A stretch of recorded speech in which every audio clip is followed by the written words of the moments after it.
Սայատնովա երաժշտական դպրոցի ուսուցիչներին այսօր տհաճ անակնկալ էր սպասվում։ Աշխատանքի գալով նրանք պարզեցին, որ գիշերը դպրոցի այգու երիտասարդ մրգատու ծառերից 5-ը հատվել են։ Այդ ծառերը տնկել էին դպրոցի աշակերտները 5 տարի առաջ։ Բերքատուց եւ ծիրանի ներկա եւ դեղցենի ներկա եւ նուշ կա այնտեղ եւ կաղնի կա այստեղ, ամեն ինչ կապ չունի։ Ուղղակի փոքրիկ կանաչ գոտի էինք ցանկացել ստեղծել։ Այսօր առավոտյան եկանք ու տեսանք, որ այս վիճակն է։ 5 տարի շարունակ երեխաների հետ միասին եւ ջրում էինք եւ փորում էինք, խնամում էինք, մի խոսքով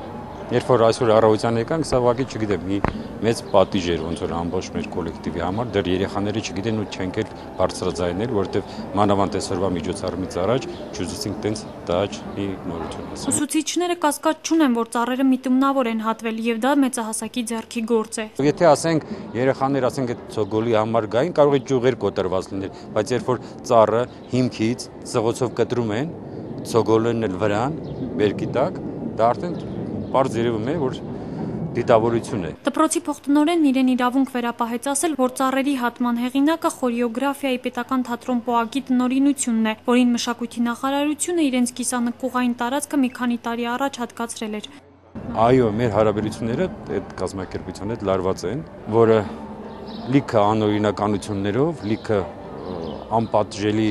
քայլերով ամբողջ տարածքը գրավեց։ Սկսեց նրանից, որ կտրեց դպրոցի ջուրը։ Այս գիշեր տեղի ունեցածի մասին ուսուցիչները հայտնել են ոստիկանությանը եւ կենտրոն կանաչապատում կազմակերպությանը։ Վերջիններս արձագանքել են ուսուցիչների ահազանգին, իսկ ոստիկանությունից տեղեկացրել են, թե զբաղված են, բայց անպայման կգան։ Նելի Լազարյան, Արամ Մնացականյան, IPV